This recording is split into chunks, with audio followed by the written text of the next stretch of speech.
Welcome to the Florence CIS overview.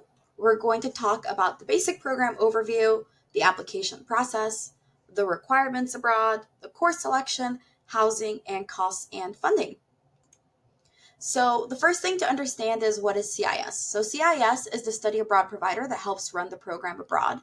They will help provide things like housing, enrollment support, on-site orientations, whereas FUA is the Florence University of the Arts. So this is the actual university that you will attend, where you will take courses with other U.S. local students and international students. So you can think of FUA as the place where you will take classes that will provide you your transcript, and CIS really your on-site support while you are in Florence. The eligibility for the program is that you must be an undergraduate student at any IU campus who's making normal academic progress. You must have 3 full-time semesters of college and at least a 2.8 cumulative GPA. For the most part, the program in the spring runs January to May, and in the fall will run August to December. In order to apply to the program, you must apply directly on the IU website. You can click on term information to find the exact dates of the term and the exact application deadline. Usually when the application is open, there will be a big red button there that allows you to click apply now. The components of the application are your personal statement, your alternate program form, and your passport questionnaire. The personal statement essentially will ask you several questions that helps the review committee decide on how you fit into the program. The alternate program form is necessary because the Florence CIS program is a high volume program, which means that we have a cap on the program. Therefore, this form you're allowed to fill out 3 options of what other programs you might like. This way, if you are not selected into Florence CIS, you're able to be redirected into a different program. The passport questionnaire just allows us to understand where you are in your passport process.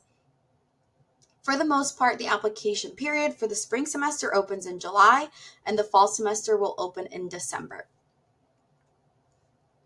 When you are abroad, you're required to take 15 credits. 3 of those credits are a required Italian language class.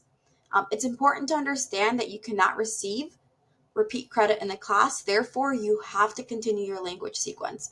So this means that if you are a student that has already taken FRIT M100 on the IU campus, when you go abroad, you must take the following language course, which would be FRIT M150. In addition, the Florence program is set up into various sessions. You are required to take a session 1 course that is a 3-week class, and then at least one 11-week class. It is completely up to you how you set up your schedule. So for example, on the left side, you can see that this is a student that just took their required session 1 course and then filled everything in with 11-week courses. And then on the right side, you'll see that this is a student that decided to take a session 1 course, a couple 11-week courses, and then filled it in with session 2 or session 4 courses. I always warn students that those session 2, session 3, session 4 students are intensive 3-week courses that you are meeting Monday through Friday. So you are essentially doing what you would do in 1 semester in 3 weeks. So if you are a student that does not want to take Monday through Friday classes and knows that does not do well in an intensive class, I always suggest that you make your schedule look like the left side, because this is more of what you will be used to. So you just do your first intensive 3-week courses, and then the rest of your 11 weeks will look very typical to what it looks like at an IU campus. So selecting your courses abroad. There are 3 main lists that you want to look at. The database, which you can follow from the academics tab. This will show you what IU equivalencies have with CIS courses, and you can filter by case and gen eds. You can also look at the FUA list, which is the Florence University of the Arts list, which will have the most up-to-date course offerings. It will show you what sessions courses are at. Closer to the semester, you'll be exactly able to see what times and dates they're available. And the CIS course. So the CIS course list is really good for you as it will help you download syllabi, and this can also be found from the academics tab.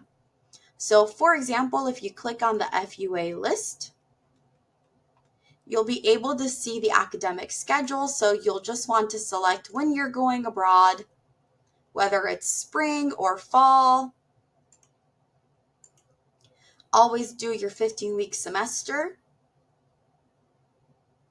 And then it takes a little bit to load, but it'll eventually pop it up. And then you always want to make sure that you do the Florence because you're going to Florence. You can click expanded view, and this is kind of what I mean, that you'll be able to see when the course is offered. So for example, you can see that this is a session 4 course and that it is offered Monday through Thursday from 12 to 15:25. So this is a great way for you to find courses directly on there.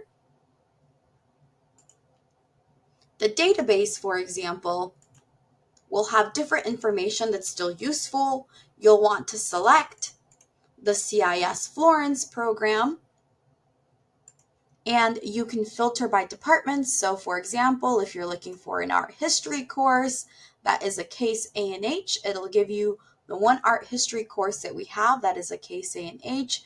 You can also clear all those filters out to be sure that you look through all of this. So this is really good for you to find the exact IU course equivalency that you may need. And the CIS course will also give you the academics that you might need to look at.